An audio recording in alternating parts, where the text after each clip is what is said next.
Good afternoon and welcome to this edition of Border Report Live. My name's Rudy Mideles and I'm your host here in Harlingen, Texas, in the Rio Grande Valley of Deep South Texas. We are jumping right into it today with some major developing news right off the top.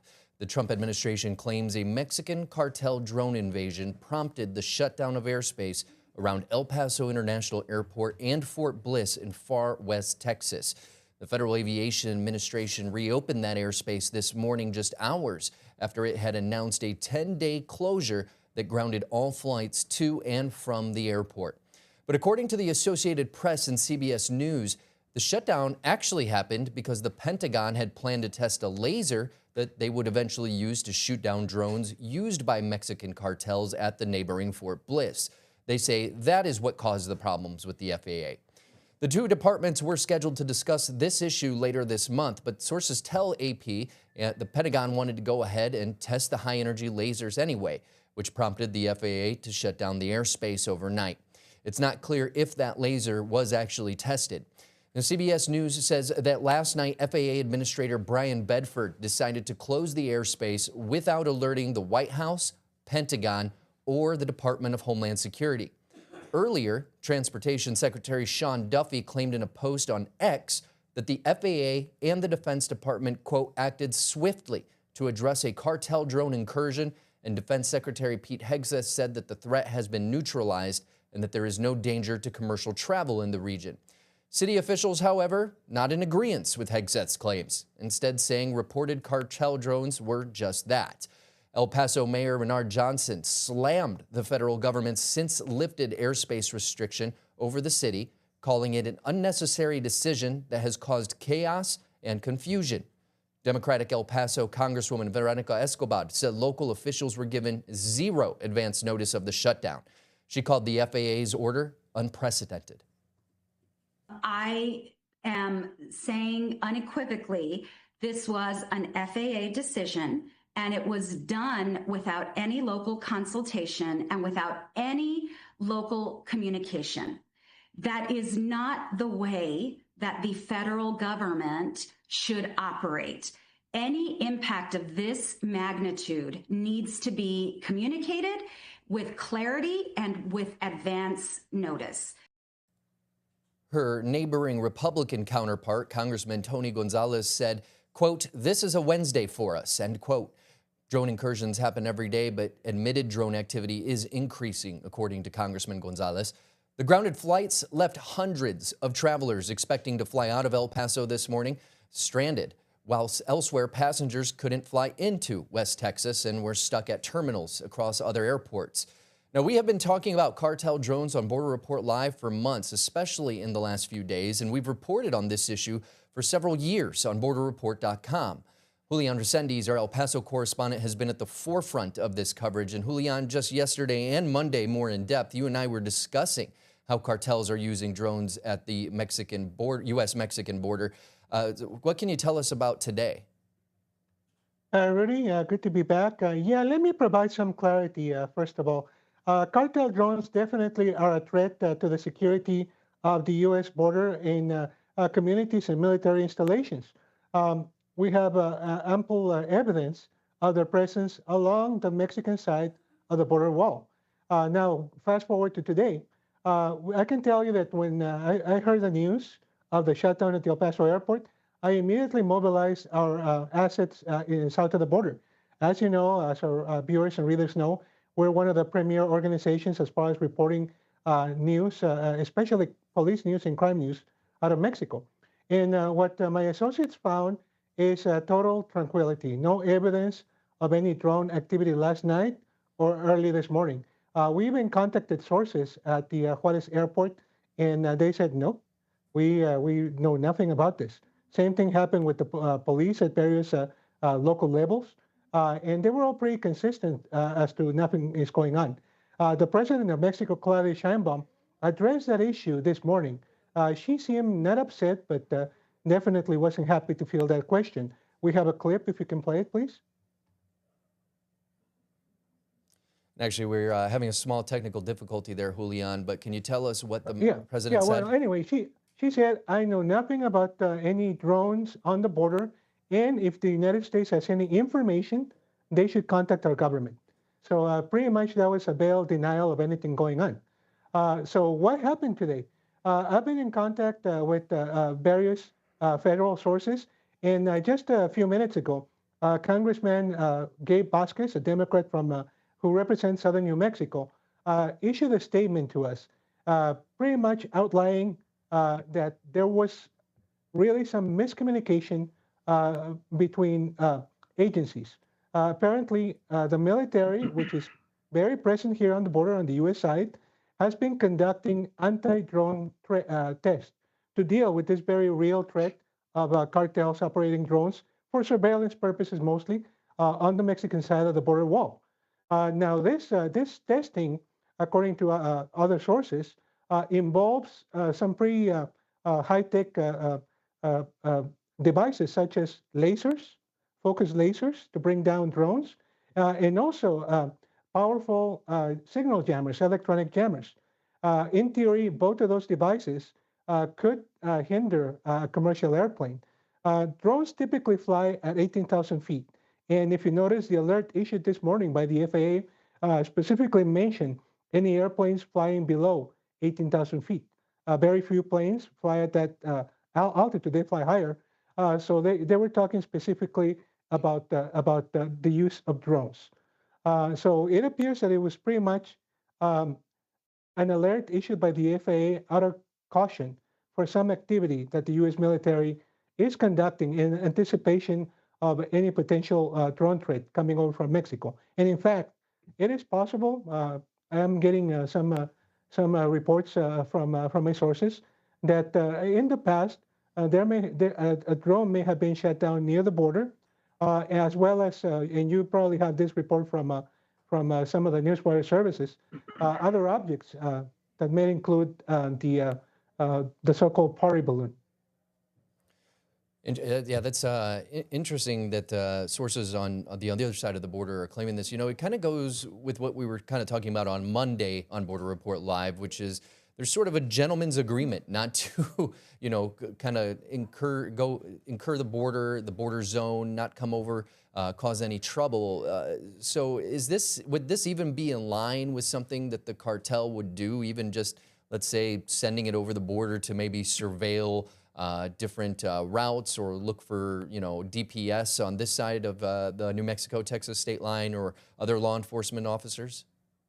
Rudy, I spoke to a cartel expert this morning, somebody who keeps in close touch both with the Homeland Security Department as well as some military sources. And what they tell me is, yeah, a little bit more than a gentleman's agreement. Don't bring attention to us, and we'll leave you, and please leave us alone. We do this, and we are absolutely devastated because the U.S. response is going to be tremendous. It's going to be overwhelming, and it might even involve stuff that the president of Mexico has been very clear about not happening, and that is, if you can bring justice, we'll go and make justice. So yeah, there's definitely that fear, that red line on the part of the cartels not to do this openly. But then again, and that's something I discussed with my sources this morning, then again, there's always that rogue element in the cartels, that person who might not follow rules, who might do something like this. We already saw what happened with the Canadian mine workers in Sinaloa. I mean, the so-called gentleman's agreement is don't mess with legitimate workers, don't mess with foreign companies, and yet 10 miners are missing, and 5 have been their bodies have been recovered. So somebody there did not follow the rules. Same thing with the 4 tourists from Mazatlan, from Mexico City that are missing in Mazatlan that I told you guys about yesterday. Generally, criminals don't mess with tourists. So obviously somebody did not follow the rules. So that's definitely always a possibility here on the border. And that's probably one of the reasons why the U.S. military is conducting tests and what have you to interdict such threats if and when they happen. Now, is there any concern, and kind of going to something we've talked about in the past a lot here, especially when there was a lot of fuel being added to the fire by President Trump about putting U.S. boots on the ground in Mexico to fight the cartels. Is there any concern south of the Rio Grande that may be something that the United States may be looking to maybe in an effort to boost up or escalate any kind of tension between the two countries, looking for a reason to kind of say, hey, we're going to go in and this is why? Whether or not the Trump administration would actually do that, that is a legitimate fear that people in Mexico have. This morning, when I deployed my associates out there, that's one thing that they found, that some people were speculating, well, maybe this is just an excuse to come over into Mexico. So the fear is there. But obviously, if it hasn't happened so far, it's because the Trump administration is opting for diplomacy, for that perhaps the implicit threat, we will do this to get results from Mexico. And I do believe that it's working. I mean, we've had about 92 high-ranking criminals extradited from Mexico, from Mexican jails, to face justice in the United States. The on-again, off-again shipment of oil to Cuba, again, has stopped due to diplomatic pressure. So right now, I think the Trump administration is, if not happy, at least content for the moment to use diplomacy rather than going to Mexico like a bull in a china shop. All right. Well, thank you so much, Julian. We appreciate your time. If you'd like to read more of Julian's reporting on these drone concerns that are happening along the U.S.-Mexico border, you can always visit borderreport.com. Click on the search bar and type in drone, and it'll take you to everything that Julian has been covering on borderreport.com for years now. Stay with us. We're going to continue the discussion on cartel drones, but this time with what's happening at the other end of the U.S.-Mexico border in California. San Diego correspondent Salvador Rivera joins me next, and he'll also have some new reporting on the alleged conditions inside the Otay Mesa detention center as ICE detainees worry about what's going on inside the place they're being held. Border Report Live is back in 2 minutes.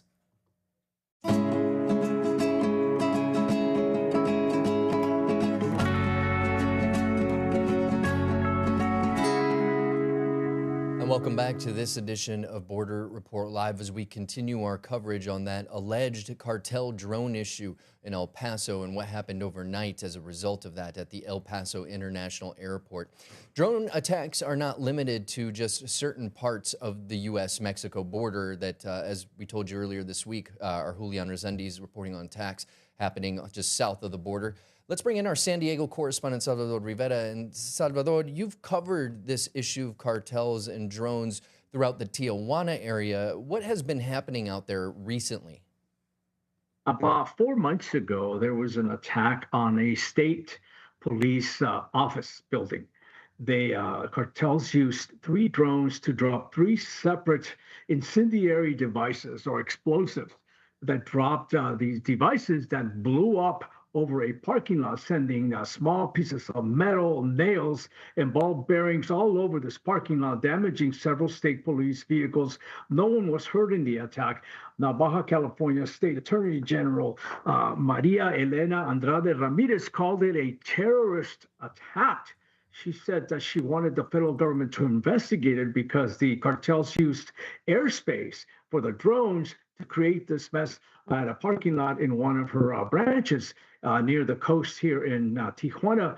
But nothing ever happened from the federal side of things in Mexico. No one has really launched an investigation as to what's going on. Andrade Ramirez told the media back then that the attack was the result of her officers cracking down on a kidnapping ring. They had made several arrests in the area, and this was in retaliation to all those arrests. Now, Andrade Ramirez was saying that she was worried that cartels were resorting to this type of technology to create havoc on her officers in the general public. Since then, we have not heard of any other attacks, but this is something that obviously worries everybody here along the border.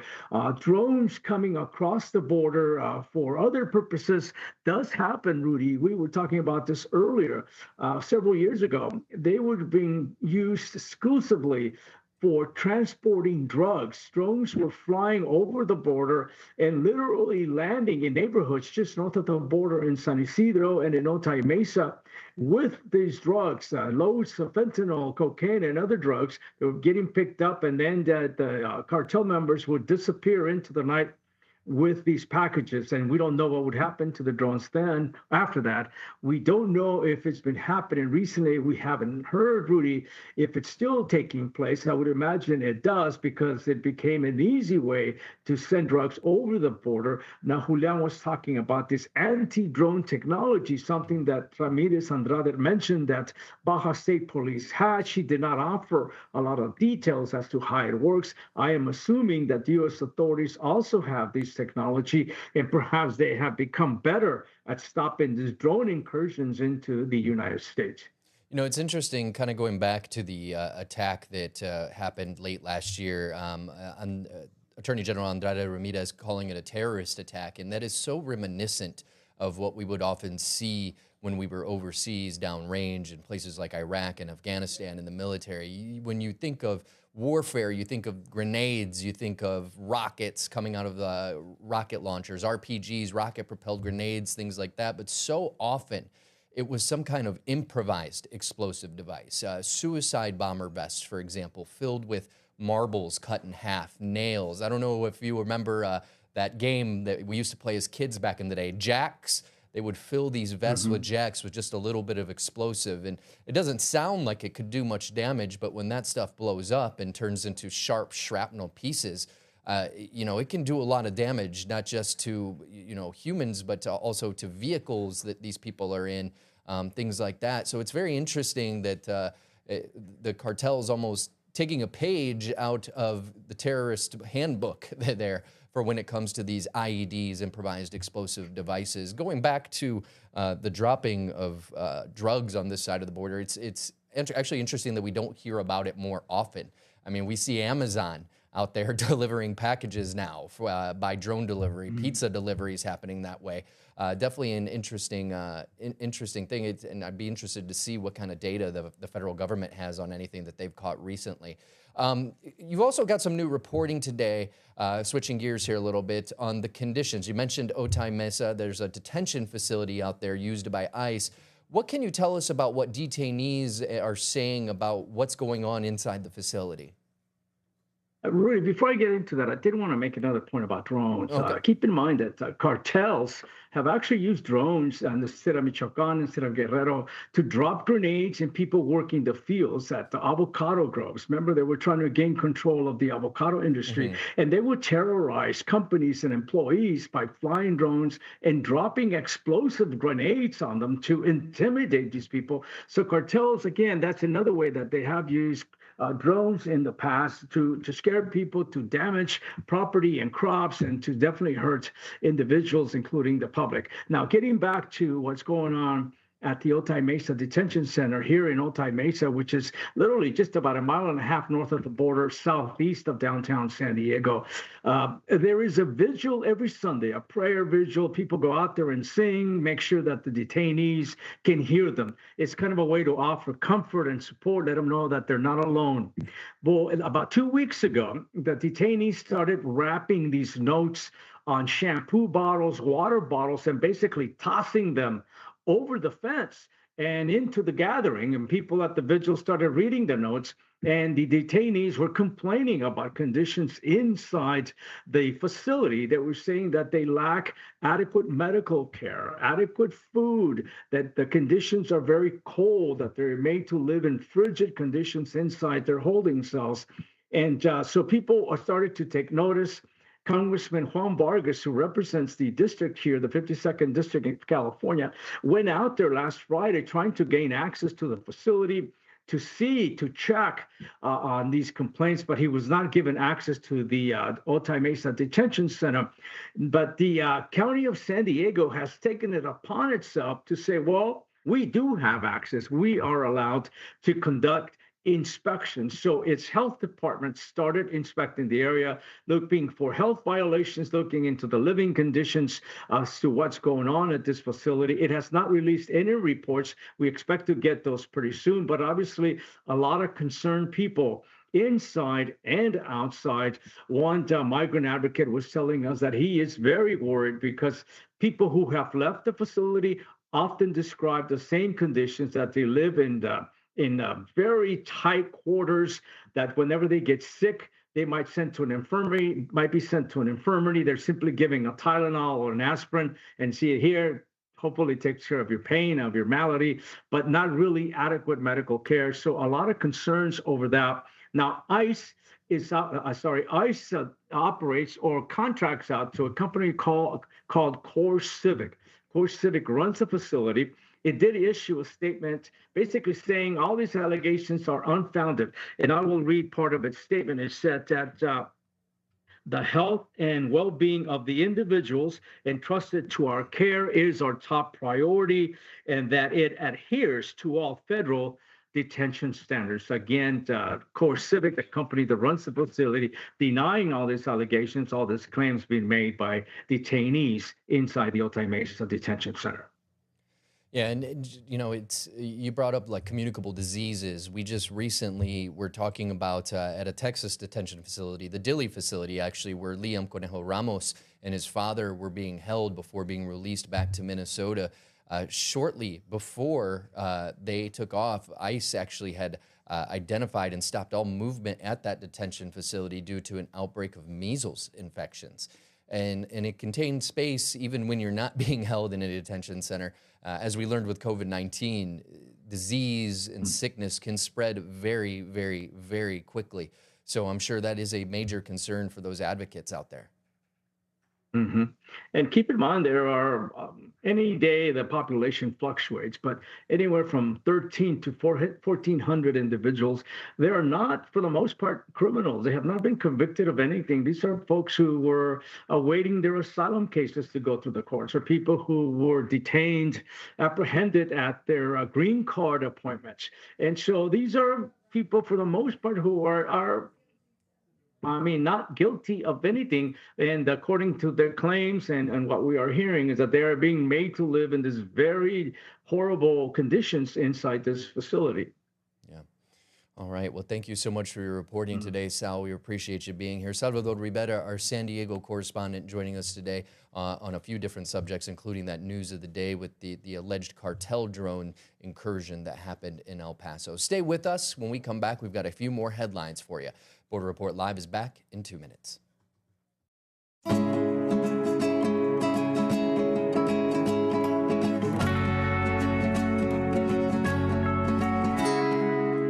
Welcome back to Border Report Live. My name is Rudy Medelis, your host here in Harlingen, Texas, in the Rio Grande Valley of deep South Texas. Got a few more headlines before we leave you for the day.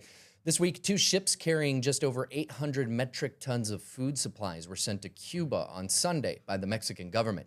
The foods are aimed to help Cubans amid tensions between the Latin American nation and the United States, which has threatened to impose tariffs on countries that supply crude oil to the Caribbean island. Both vessels, the Holbox and the Papalopan, departed from the port of Veracruz on Mexico's Gulf Coast.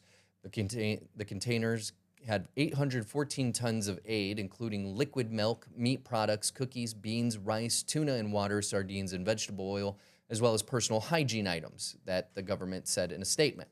Last week, Mexican officials said they were reviewing how to send fuel to Cuba to help meet the island's basic needs, such as electricity and transportation, without triggering reaction from the Trump administration. The Defense Department is expanding a military zone in far South Texas and adding another one further north along the U.S.-Mexico border. It's all in an effort to further crack down on unlawful migrant crossings. The military zones mean anyone crossing the border could face charges of trespassing on military property as well as border crossing violations. The Air Force will establish the Del Rio Falcon National Defense Area, about a 150-mile stretch of the border from Falcon Dam to Del Rio, Texas.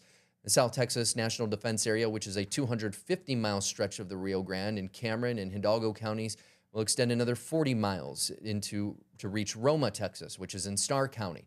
The new zone will give the military 6 defense areas in Texas, New Mexico, Arizona, and California. Bad Bunny's Super Bowl halftime performance resonated deeply with Latino audiences by saying "God bless America" and naming countries across the Americas. He highlighted the broader meaning of America in Spanish, which often refers to the entire continent. His performance drew cheers in Mexico City and many other Latin communities where fans felt pride and recognition, many seeing it as a statement of inclusion and cultural visibility. Bad Bunny performed in Spanish, embracing his identity without adapting to English-speaking audiences. As we told you, U.S. President Donald Trump called the show, quote, absolutely terrible, and others are now calling for a congressional investigation and an FCC investigation into the NFL and NBC for airing the singer's performance. That is going to do it for us today. You can always read more on all of our reporting on borderreport.com. For Julian in El Paso, Salvador in San Diego, I'm Rudy Mireles here in Harlingen. We'll see you next time.